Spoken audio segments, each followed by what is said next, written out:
రైలు బయలుదేరడానికి సిద్ధంగా ఉన్నట్లు కూతపెట్టింది. భార్య ఉమను కూపేలోకి ఎక్కించి కిటికీ నుండి మాట్లాడుతూ, చెబితే వినవు కదా, నీ మొండి పట్టు నీదే ఒక్కదానివి రాజస్థాన్ నుండి చెన్నై ఎలా వెడతావో. ఆవిడ ఎలాగూ మరో 4 రోజుల్లో చనిపోయేదే. అప్పుడే వెడితే అయిపోయేదిగా చెబితే అర్థం కాదు. జాగ్రత్త, వీరనారిలా ప్రవర్తించకు, అన్నాడు గణేష్ కోపంగా. అప్పటికి స్టేషన్కి వచ్చిన దగ్గర నుండి 10ఓసారి అతనలా ఆమెపై విరుచుకుపడడం. నిట్టూర్చింది ఉమ. తోబుట్టువు అక్కడ మృత్యువుకు చేరువలో తమతో బంధాలన్నీ తెంచుకునే పరిస్థితిలో ఉంటే వెళ్ళి తానేమీ చేయలేకపోవచ్చు గాని అలా అనుకుని దూరంగా చనిపోయాక వెళ్ళమనడం ఎంత కర్కశం. ఛీ ఛీ, మనుషులంటేనే అసహ్యం వేస్తుంది. రైలు వేగం పుంజుకుంటుంటే చేయి ఊపింది ఉమ. అక్కడేమైనా అవసరం వస్తుందేమోనని భర్తకు తెలియకుండా తెస్తున్న పర్సులోని 20,000 రూపాయలను మరోసారి తడిమి చూసుకుంది. ఆయన కంట పడతాయని జాకెట్ లోపల పెట్టుకుంది. తాను ఉద్యోగం చేస్తుంది కాబట్టి ఆయనకు తెలియకుండా దాచుకున్న ఈ మాత్రమైనా డబ్బులు తీసుకురాగలిగింది. లేకుంటేనా, అమ్మో, తలచుకోవడానికే భయపడింది. కిటికీ నుండి బయటకు చూస్తూ వెనక్కు వెళుతున్న చెట్టు చేమల్ని చూస్తూ ఆలోచనల్లో పడింది. పెళ్ళయిన దగ్గర నుండి అతనితో తను సుఖపడింది లేదు. ఎప్పుడు వాళ్ళ అమ్మ, అక్కలు, వారి పిల్లలు తప్పితే తానెప్పుడు వాళ్ళింట్లో పనిమనిషిలానే తప్ప మరోలా గుర్తించబడలేదు. మనసులో మాటలు పంచుకోవాలనుకున్నా అతను వారితోనే తప్ప తనతో ఆత్మీయంగా మాట్లాడిందే లేదు. ఇక అతనే తనతో అలా ప్రవర్తిస్తే ఇంట్లో వారు ఇంతకన్నా మంచిగా ప్రవర్తిస్తారనేది కలలోని మాట.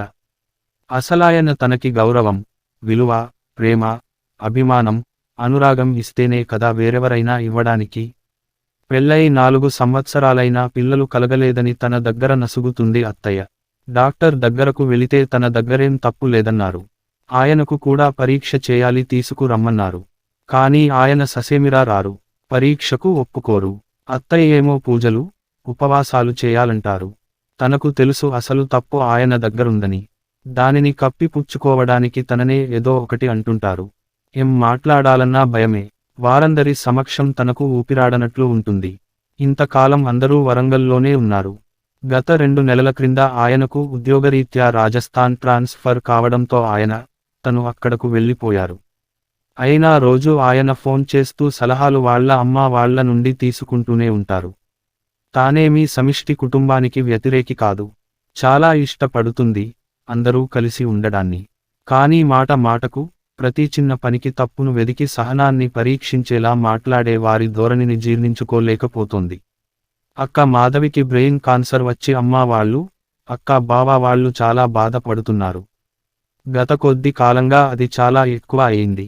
నిన్న నాన్న ఫోన్ చేసి, అక్క కోమాలో ఉంది కేవలం రోజులే అన్నారు డాక్టర్లు అని ఏడ్చాడు. ఈ విషయానికి విన్నాక తన ప్రాణం ఎలా నిలుస్తుంది? కనీసం అక్క కడగంటి చూపుకైనా నోచుకోవద్దా? చిన్నప్పుడు ఎన్ని ఆటలాడుకున్నారు, ఎన్ని కలలు కన్నారు. బావ చాలా మంచివాడు. అప్పటికే ట్రీట్మెంట్ కోసం లక్షలు ఖర్చు పెట్టాడు. ఏం లాభం? డాక్టర్లు ఎప్పుడో చెప్పారు, బ్రతికే కాలాన్ని కొంచెం పొడిగించగలమే గాని పూర్తిగా నయం చేయలేమని. బావను చూస్తే బాధనిపిస్తుంది. కనీసం ఓదార్పు మాటలైనా మాట్లాడవడ్డా? ఏకంగా చనిపోయాక వెళ్ళమన్నాడు భర్త. ఎంత అమానుషం. తనే కనుక ఇలా ఉంటే ఎంత డబ్బు పోసినా పోయేదే కదా, దానికింత ఖర్చెందుకు అని చనిపోగానే పాతరేసేవారేమో. ఇప్పుడు వెళతానని తాను పట్టుబట్టే సరికి ఆయనకు సెలవు దొరకలేదని వద్దన్నారు. సెలవు దొరికినా ఆయన రారని, సెలవు దొరకకపోవడం కేవలం ఉత్తి మాటనేనని తనకు తెలుసు. అందుకే ధైర్యం చేసి ఒక్కదాన్నైనా వెళతానని పట్టుబట్టి వచ్చింది. కనీసం ఏడ్చే అమ్మానాన్నలను, బావను, అక్క పిల్లలను సముదాయించడానికి, మోరల్ సపోర్ట్ ఇవ్వడానికి తెలిసాక తాను వెళ్లకుండా ఎలా ఉండగలదు? అయినా ఆప్యాయతలు, అనురాగాలు ఆయనకేం తెలుసు? భార్య అంటే కేవలం వేరే ఇంటి నుండి జీవితకాలం ఎన్నో సమకూర్చడానికి వచ్చే జీతం లేని పని మనిషి అనే తెలుసు. ఏనాడైనా ఏవైనా అనుభూతులు తనతో పంచుకున్నారా? ప్రేమగా ప్రవర్తించారా? అసలు పెళ్లి అనగానే ఎన్ని మధురోహలతో అడుగు పెట్టింది అత్తవారింట్లోకి. ఎన్ని ఆశలు, ఎన్ని ఊహలు. అన్నీ ఆయన ప్రవర్తన తన మనసులో చేసిన గాయానికి పేక మేడల్లా కూలిపోయాయి. వద్దనుకున్న కళ్ళ నుండి నీళ్లు ఉబికుబికి వస్తున్నాయి ఆమెకు. బెహన్ జీ క్యోం రో రహీ హో, క్యా హువా? ఎదురు సీట్లో కూర్చున్న 2 యువకుల్లో ఒక యువకుడు అడుగుతున్నాడు. అప్పటికి గాని తెలియలేదు ఉమకు తనకు తెలియకుండానే తన కళ్ళు ఆవేదనను అశ్రుబిందువులుగా వర్షిస్తున్నాయని. తల అడ్డంగా ఏమీ లేదన్నట్లు ఊపుతూ కన్నీళ్లు తుడుచుకుంది. కానీ కన్నీళ్ల ప్రవాహాన్ని మాత్రం ఆపలేకపోయింది. కాసేపయ్యాక మాటల్లోకి దించి మళ్ళీ అడిగారు వాళ్ళు. పొడి పొడి మాటలతో సమాధానమిచ్చింది. ఆ కూపేలో తన పక్క సీట్లో ఉన్నవాళ్ళు అటువైపు ఉన్నవాళ్ళు అందరూ మాలయాళీలలా ఉన్నారు. అందరూ ఒకే కుటుంబంలా ఉన్నారు. అర్థం కాని వారి భాషలో వారు మాట్లాడుకుంటున్నారు. తన ఎదురుగా ఉన్న ఇద్దరు యువకులు స్వచ్ఛమైన హిందీలో మాట్లాడుతున్నారు. వేష భాషలు వారు మర్యాదస్తులని తెలియజేస్తున్నాయి. వారిని వారు పరిచయం చేసుకుని ఎన్నో స్వాంతన వచనాలతో ప్రయత్నించిన మీదట పెదవి విప్పింది ఉమ. ఆమెకు మనసులోని బాధ ఎవరితోనైనా పంచుకుని బిగ్గరగా ఏడవాలనుంది. అక్క చావు బ్రతుకుల్లో ఉంటే ఊరడించాల్సిన భర్త ఇంకొంచెం బాధను ఎక్కువ చేశాడు. అందుకే వేగిపోతున్న మనస్సు వారి మాటలతో కొంత ఊరట చెందింది. కష్టాలు మనుషులకు కాక మరొకరికి వస్తాయా? అప్పుడే ధైర్యంగా ఉండాలి. మీ బాధ చెప్పండి. మీ తోడబుట్టిన వాళ్లనుకుని చెప్పండి. మేం తీర్చలేకపోయినా మీ బాధ తగ్గుతుందని ఏంతో ఊరడించిన మీదట మాట్లాడింది ఉమ. అక్కకు ఆరోగ్యం బాగాలేదని చావు బ్రతుకుల మధ్య ఉందని తాను అక్కడికే వెళుతున్నానని, అందుకే బాధనిపించిందని చెప్పింది, భర్త విషయానికి దాచిపెట్టి. చిన్న వయసులో ఏమిటీ బాధ అంటూ అడిగారు మళ్ళీ. అన్నింటికీ వారు బెహన్జీ అన్నారు కాబట్టి భయ్యా అనే సంబోధిస్తూ మాట్లాడింది ఉమ. బ్రెయిన్ కాన్సర్ గురించి చెబితే వారికి తెలిసిన కేసుల గురించి వారు చెప్పారు. మాటల్లో మాటగా, రైలు వరంగల్ వరకే కదా చెన్నై ఎలా వెళతారని వారడిగితే కాజీపేటలో తెల్లవారి అంటే పొద్దున్న దిగితే అక్కడ ఆడబడుచు అత్తయ్య వాళ్ళు రిసీవ్ చేసుకుంటారని, ఆ రాత్రి చెన్నై వెళతానని చెప్పింది. ఎలాగూ చాలా సుదూర ప్రయాణం కనుక ఒకరి తోడు ఒకరికి అవసరం. మరి తను ఒక్కర్తే అంటే కనీసం వాష్రూమ్కి వెళితే కూడా సామాన్లు కనిపెట్టడానికి ఒకరు అవసరం. అందుకే తను మాట కలిపింది. రైలు ఎక్కిన దగ్గర నుంచి అందరూ అన్ని తింటున్నా ఉమ మాత్రం మనస్సు బాగాలేక ఏమీ తినలేదు. మలయాళీ కుటుంబం వారు వారి గోల వారిదే అన్నట్లు గొడవగా ఏదో మాట్లాడుకుంటూ అన్నారే తప్ప ప్రక్కవారిని పట్టించుకోవడం లేదు. ఆ యువకులు కూడా మంచివారిలా ఉన్నారు. చాలా మర్యాదగా ప్రవర్తిస్తున్నారు. వారి వెంట తెచ్చుకున్న టిఫిన్ బాక్స్లు తింటూ ఉమను కూడా తినమంటూ బలవంత పెట్టారు. తాను తెచ్చుకుందని, కాని తినాలనిపించడం లేదని మృదువుగా తిరస్కరించింది. కానీ వారు ఊరుకోలేదు. బయట నుండి ఏమైనా తేవాలా అంటూ అడిగారు. వారి అభిమానానికి సంతోషమనిపించినా వద్దంది. తరువాత మధ్యాహ్నం 3 గంటలకు వారు తెచ్చుకున్న ఫ్లాస్క్లోని టీ వారు తాగుతూ ఆమెకిస్తే మాత్రం కాదనలేకపోయింది. ఇక రాత్రికి వారు తింటూ ఆమెను ఎంత తినమన్నా తినకపోవడంతో అలా అయితే మీ ఆరోగ్యం ఏం కావాలి? మీ అక్కను చూడడానికి మీకు ఓపిక అయినా ఉండాలిగా. మీరలా ఉంటే మేం ఊరుకోం అంటూ బలవంతాన బిస్కెట్ పాకెట్, టీని మళ్ళీ ఇచ్చారు. వారు చూపే అభిమానానికి కళ్లల్లో నీళ్లొచ్చాయి. థాంక్యూ భయ్యా అంటూ వారు విడిచేలా లేరని, తనకి కూడా తీసుకొచ్చుకున్న బాక్స్ తినాలనిపించక వారన్న మాటలు కూడా సబబుగానే ఉండడంతో టీలో ముంచుకుని బిస్కెట్స్ తిని టీ తాగింది. వారితో మాట్లాడుతూ మలయాళీ కుటుంబం వారు దిగడానికో ఏమో హడావుడి పడుతూ సర్దుకుంటున్నారు. తినగానే నిద్ర ముంచుకొచ్చింది. ఆమె ప్రమేయం లేకుండానే మత్తుగా నిద్రపోయింది. ఆమెకు మెలకువ వచ్చేసరికి హాస్పిటల్లో బెడ్ పైన ఉంది. ఒకవైపు చేతికి గ్లూకోజ్ ఎక్కుతోంది. కనురెప్పలు కేజీల కొద్దీ బరువులు వేసినట్లు బరువుగా ఉన్నాయి. కళ్ళు బలవంతాన తెరవగానే డాక్టర్ ఆడబడుచు, అత్తయ్య, పోలీసులు కనిపించారు. ఎలా ఉంది అంటూ అత్తయ్య, ఏం జరిగింది అంటూ పోలీసులు అడుగుతున్నారు. ఏమీ అర్థం కాలేదు ఉమకు. అంటా అయోమయంగా ఉంది. ఆలోచించడానికి మెదడు సహకరించడం లేదు. మత్తుగా ఉంది. కళ్ళు మూసుకుపోతున్నాయి. ఇంకా నిద్రపోవాలనిపిస్తోంది. ఏమైనా చెప్పడానికి, ఆలోచించడానికి మెదడు, శరీరం ఏదీ సహకరించడం లేదు. మత్తుగా నిద్రపోవాలనిపిస్తోంది. డాక్టర్, దయచేసి ఆమెకు కొంచెం విశ్రాంతి ఇవ్వండి. చాలా పవర్ఫుల్ మత్తుమందు అంటున్నాడు. మాటలు అలా లీలగా వినబడుతుండగా మళ్ళీ కళ్ళు మూతలు పడ్డాయి. ఆ రోజంతా కూడా అలా మత్తులోనే ఉంది ఉమ.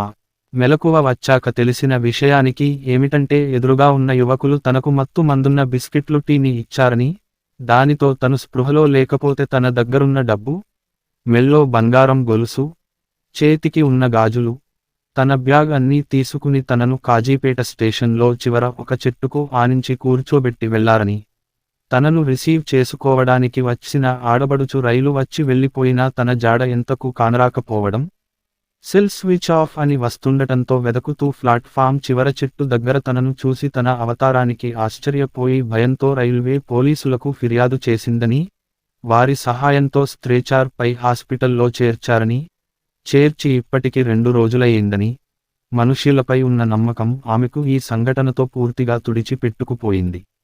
ఆ 4 రోజులు పోలీసుల ఇన్వెస్టిగేషన్లు, అత్తయ్య, ఆడబడుచుల ఆరాలు, ఫోన్లో భర్త ఈస్డింపులు, డబ్బు తీసుకెళ్లిన విషయానికి తెలిసి తిట్లు అన్నీ బ్రతుకుపై విరక్తిని కలుగజేశాయి.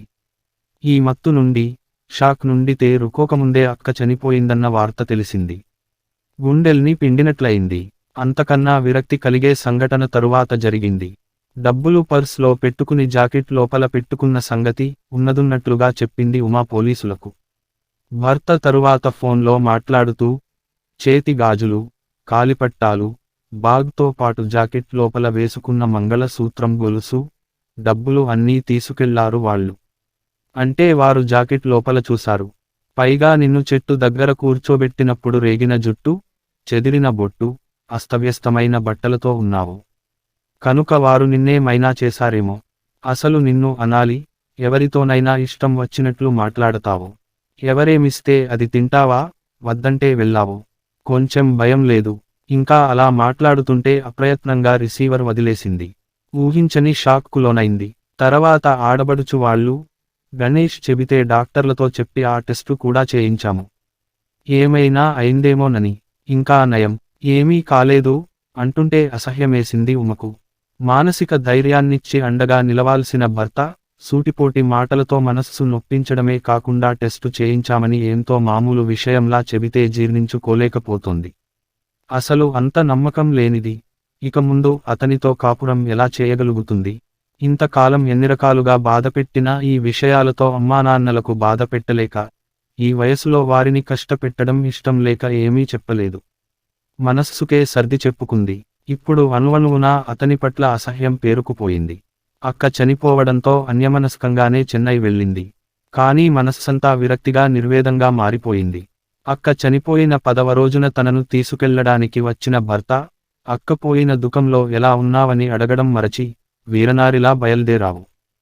ఎవడు పడితే వాడితో రాసుకు పూసుకు మాట్లాడతావా? ఛీ ఛీ, అంతా మా కాలేజీలో ఇలా జరిగిందట కదా అంటూ పేపర్లలో చూసి అడిగితే తలెత్తుకోలేకపోయాను. వాళ్ళు నీ శరీరంలో ఇంకా వేటిని ముట్టుకున్నారో. ఇలా మాట్లాడుతుంటే ఇంకా ఆవేశాన్ని ఆపుకోలేకపోయింది. ఇంకా ఆపండి. ఛీ, మీరు మనుషులేనా? అక్క పోయిన దుఃఖంలో ఉన్నవారిని ఓదా అర్చాల్సిన విధానం ఇదేనా? నేను ముందే చెప్పాను, నేను బాధలో ఉంటే వాళ్ళు బెహన్జీ అంటూ మాట్లాడుతుంటే మంచివాళ్లనుకున్నాను. ఏమీ తినలేదని టీ ఇస్తే తాగాను అంటే దాన్ని ఇంత ఘోరంగా చిత్రీకరించుకున్నారు.